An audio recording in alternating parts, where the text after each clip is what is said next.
Now let's go back to the story on India's diplomatic outreach against terrorism. DD India's Jessica Taneja is joining us with more perspective here.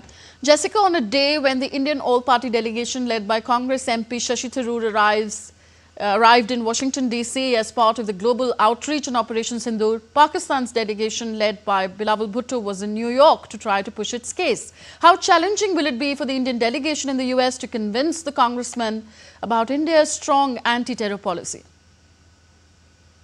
Well, it certainly wouldn't be challenging at all, because as far as the American administration goes, there is an understanding of the fact that this is a bilateral issue which will be resolved between India and Pakistan. The United States mediation or any kind of assistance would not come in handy at this point. And India has made it very clear that the kind of hyphenation that the American administration has been putting forth is also not acceptable to an extent. And also the kind of, shuttle diplomacy that we've seen in the recent past hasn't gone down well, neither with the Indian public nor with the administration, to an effect where it has been highlighted.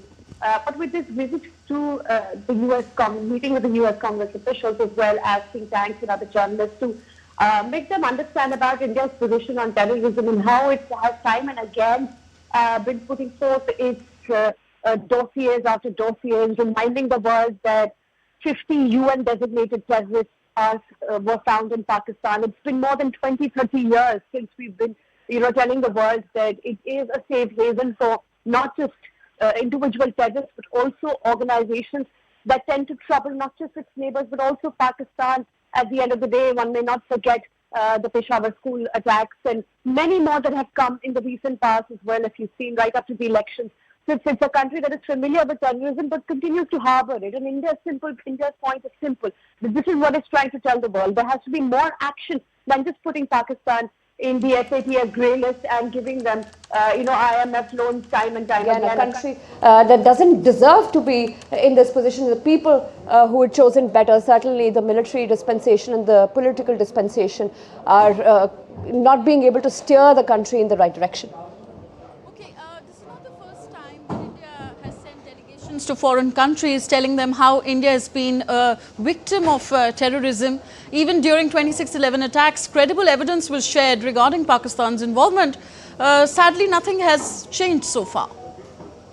But this also brings forth to light the Indian, system and the Indian, side's frustration over providing dossier after dossier to the world, telling that this country has been harboring 50 UN designated terrorists for the last 20, 30 years, despite so many calls being made to many countries in their capitals. Right now, as we speak, it's understood that, the Indian delegation, 7 delegations had visited 33 capitals across the world. This was a similar exercise we saw in the past as well, just that this time it was taken up with much bigger force, and the outreach was much wider, because India has grown economically and certainly is more important in the geopolitical landscape as well. And its point has to be made in a sense where countries and their heads or their deputies are made to understand the kind of problems India has been dealing with, especially when it comes to cross-border terrorism.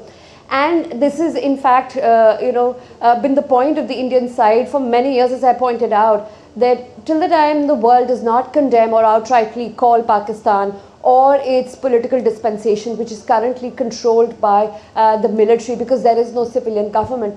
India's message is also clear that they have to be held accountable. The Pakistani side needs to be able to take,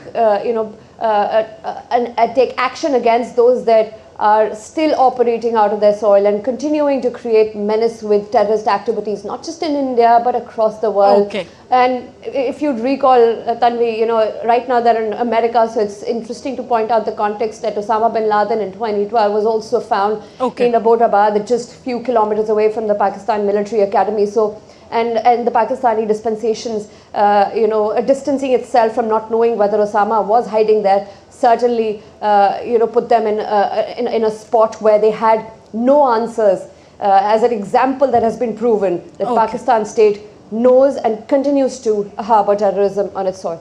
Okay, we leave it here. Thank you very much, Jessica, for your analysis on the subject.